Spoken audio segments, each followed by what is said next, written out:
اب آپ محمود احمد سے خبریں سنیے۔ ابتدا میں پیش خدمت ہیں اہم خبروں کی سرخیاں۔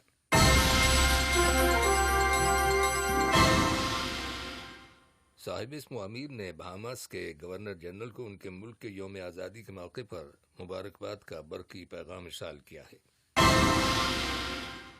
ریاست قطر نے کہا ہے کہ اس نے گزشتہ کئی دہائیوں سے بین الاقوامی تعاون کو فروغ دینے اور دنیا کے تمام ممالک اور عالمی اور علاقائی تنظیموں کے ساتھ اظہار یکجہتی پر مبنی خارجہ پالیسی اپنا رکھی۔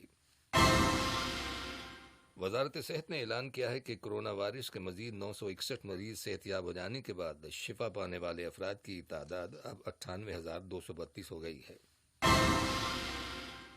اور روس اور چین کی حکومتوں نے شام کے لیے ترکی کے راستے انسانی امداد پہنچانے کے لیے اقوام متحدہ کی سلامتی کونسل میں پیش کی گئی ایک قرارداد کو ویٹو کر دیا ہے۔ یہ تھی اہم خبروں کی سرخیاں، اور اب سے چند لمحوں بعد تفصیل سے خبریں نشر کی جائیں گی۔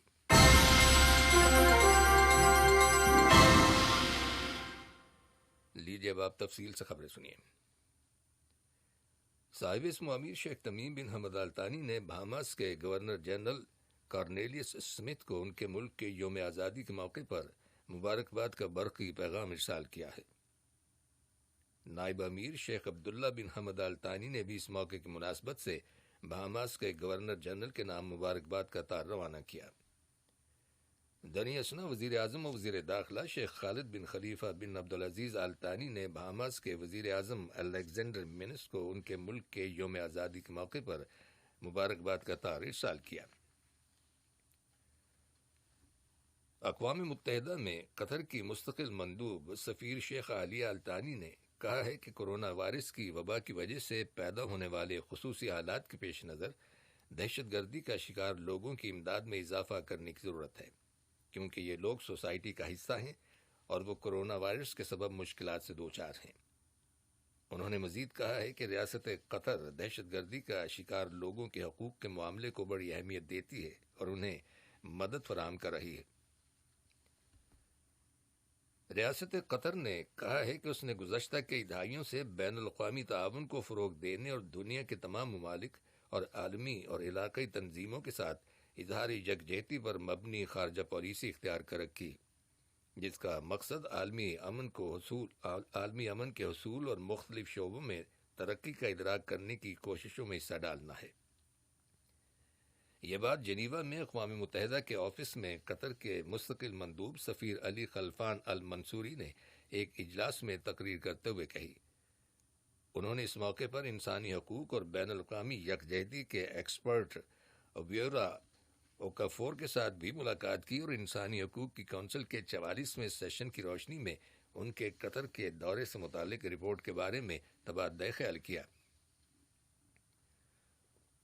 حکومت کے کمیونیکیشنز آفس نے عوام کو یاد دہانی کرائی ہے کہ وہ اس کی ویب سائٹ پر کووڈ-19 ان فوکس پیج کا مطالعہ کریں، جس سے انہیں حکومت کی جانب سے لوگوں کی زندگیوں کو محفوظ بنانے کے سلسلے میں کی جانے والی احتیاطی تدابیر اور اقدامات کے بارے میں تازہ ترین معلومات حاصل ہوں گی۔ یہ ویب سائٹ مارچ میں لانچ کی گئی تھی۔ اس پر کرونا وائرس سے متعلق ڈیٹیلز مہیا کی جاتی ہیں، جن میں وزارت صحت کی جانب سے جاری کردہ وائرس سے متعلق ڈیٹا، متعلقہ چارٹس، احتیاطی تدابیر اور ٹریولنگ سے متعلق معلومات شامل ہیں۔ وزارت صحت نے اعلان کیا ہے کہ ملک کے اندر کرونا وائرس کے 520 نئے کیسز رجسٹر کیے گئے ہیں، جبکہ گزشتہ 24 گھنٹوں کے دوران مزید 961 مریض صحت یاب ہو جانے کے بعد شفا پانے والے افراد کی تعداد اب 98,232 ہو گئی ہے۔ وزارت نے وائرس سے مزید 4 مریضوں کے انتقال کر جانے کی بھی تصدیق کی ہے۔ عالمی سطح پر کرونا وائرس میں مبتلا افراد کی تعداد 12.5 ملین سے تجاوز کر گئی ہے، جبکہ اس وبا کی وجہ سے اب تک 5,59,000 سے زیادہ لوگ انتقال کر گئے، جبکہ صحت یاب ہونے والے مریضوں کی تعداد 6.8 ملین ہو گئی ہے۔ کل جمعے کے دن دنیا بھر میں کرونا وائرس کے 59,000 نئے کیسز رجسٹر کیے گئے۔ برازیل اور میکسیکو میں وائرس کے مزید ہزاروں نئے کیسز رپورٹ کیے گئے ہیں۔ برازیل میں گزشتہ 24 گھنٹوں کے دوران 1220 مریض انتقال کر گئے، جس کے بعد وہاں وائرس سے مرنے والوں کی تعداد 59,000 سے زیادہ ہو گئی ہے۔ میکسیکو میں ہلاکتوں کی تعداد 33,526 ہو گئی ہے، جبکہ گزشتہ 24 گھنٹوں کے دوران 730 مریض انتقال کر گئے۔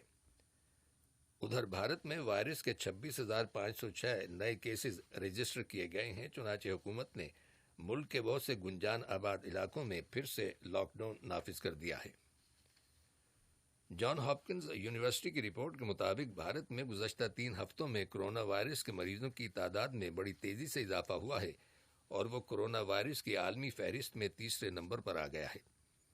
بھارت میں وائرس کے متاثرین کی مجموعی تعداد 8,21,000 ہو چکی ہے، جبکہ انتقال کرنے والے مریضوں کی تعداد 22,000 سے زیادہ ہو گئی ہے۔ دریں اثنا روس میں وائرس سے مرنے والوں کی تعداد 11,000 سے زیادہ ہو گئی ہے۔ گزشتہ 24 گھنٹوں کے دوران وہاں 174 مریض انتقال کر گئے۔ صحت کی عالمی تنظیم WHO کے ماہرین پر مشتمل ایک ٹیم چین کے دارالحکومت بیجنگ پہنچ گئی ہے، جہاں ماہرین یہ جاننے کی کوشش کریں گے کہ کرونا وائرس کے اس عالمی وبائی مرض کا آغاز کیسے اور کہاں سے ہوا اور اس کے پھیلنے کے اسباب کیا ہیں۔ یہ خبریں ریڈیو قطر سے نشر کی جا رہی ہیں۔ مقبوضہ مغربی کنارے کے علاقے میں اسرائیلی فوجیوں کی فائرنگ سے ایک فلسطینی ہلاک اور ایک زخمی ہو جانے کی خبر ملی ہے۔ یہ دونوں افراد ایک گاؤں سے گزر رہے تھے کہ اسرائیلی فوجیوں نے بغیر کسی وجہ کے ان پر گولی چلا دی۔ مقبوضہ علاقے میں ایک اور جگہ اسرائیلی فوج کی 30 سخت گیر یہودی آباد کاروں کے ساتھ جھڑپ ہونے کی بھی اطلاع ملی ہے۔ یہ لوگ ایک قریبی فوجی علاقے میں غیر قانونی طور پر ایک آؤٹ پوسٹ تعمیر کر رہے تھے۔ بارڈر پولیس کا کہنا ہے کہ آباد کاروں نے 2 فوجیوں کو زخمی بھی کیا۔ دریں اثنا فرانس کے صدر ایمینوئل میخوان نے اسرائیل کے وزیر اعظم بنیامین نتن یاہو سے مطالبہ کیا ہے کہ وہ فلسطینیوں کی سرزمین کو اسرائیل میں ضم کرنے کے اپنے منصوبوں کو ترک کر دیں۔ فرانس کے صدر نے خبردار کیا ہے کہ مقبوضہ فلسطینی علاقے کو اسرائیل میں شامل کرنے سے مشرق وسطیٰ کے امن کو شدید نقصان پہنچے گا۔ روس اور چین کی حکومتوں نے شام کے لیے ترکی کے راستے انسانی امداد پہنچانے کے لیے اقوام متحدہ کی سلامتی کونسل میں بیلجیم اور جرمنی کی حکومتوں کی جانب سے پیش کی گئی ایک قرارداد کو ویٹو کر دیا ہے۔ سلامتی کونسل کا اجلاس کل ختم ہو گیا۔ اقوام متحدہ کا کہنا ہے کہ شام کے شمال مغربی علاقے میں لاکھوں شامی شہری ترکی کے راستے فراہم کی جانے والی انسانی امداد پر انحصار کرتے ہیں۔ واضح ہے کہ 15 رکنی سلامتی کونسل کے 13 ممبران نے مذکورہ قرارداد کے حق میں ووٹ دیا تھا۔ مذکورہ قرارداد کا تعلق اس معاہدے سے ہے جس میں ترکی کے راستے شام کے شمال مغربی علاقے میں انسانی امداد پہنچانے کی اجازت دی گئی ہے۔ مبصرین کا کہنا ہے کہ دمشق حکومت کا یہ ریکارڈ ہے کہ وہ ان علاقوں کے لیے جو اس کے مخالفین کے زیر کنٹرول ہیں امدادی سامان پہنچانے کی راہ میں رکاوٹیں کھڑی کرتی ہے۔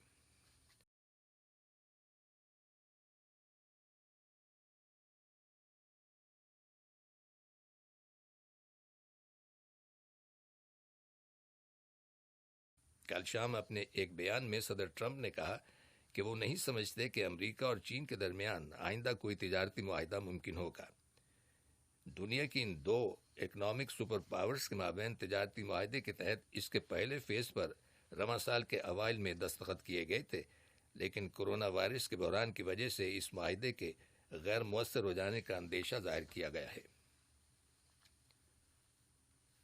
سربیا میں کل رات ہزاروں کی تعداد میں لوگوں نے چوتھے روز بھی مظاہرے کیے۔ مظاہرین ملک کے صدر الیگزینڈر ویوکک اور ان کی حکومت کی جانب سے کرونا وائرس کی وبا پر قابو پانے میں ناکامی کے خلاف احتجاج کر رہے تھے۔ مظاہرین نے بلغراد کے مرکزی علاقے میں واقع پارلیمنٹ کی عمارت کے قریب جلوس نکالا اور وہاں پر تعینات پولیس کے سپاہیوں پر بوتلیں پھینکیں اور پتھر برسائے اور عمارت کی دھات کی بنی فینسز کو توڑ ڈالا۔ پولیس نے مظاہرین کو منتشر کرنے کے لیے لاٹھی چارج کیا اور آنسو گیس کے گولے داغے۔ پولیس نے متعدد مظاہرین کو گرفتار کر لیا۔ اس ہنگامہ آرائی میں کچھ صحافیوں کے زخمی ہو جانے کی بھی اطلاع ملی ہے۔ اور جاپان کے جزیرے کیوشو میں حال ہی میں شدید بارشوں کے سبب سیلاب آنے اور مٹی کے تودے گرنے سے ہلاک ہونے والے افراد کی تعداد 60 سے زیادہ ہو گئی ہے، جبکہ 10 افراد ابھی تک لاپتہ ہیں۔ جاپان کے محکمہ موسمیات نے شدید بارشوں کے بارے میں قبل از وقت وارننگ جاری کر دی تھی اور لوگوں کو محفوظ مقامات پر منتقل ہو جانے کی ہدایت کی تھی۔ اس ضمن میں حکومت نے عوام کی مدد کے لیے فوج بھی روانہ کی تھی۔ آخر میں اہم خبروں کی سرخیاں ایک بار پھر سن لیجیے۔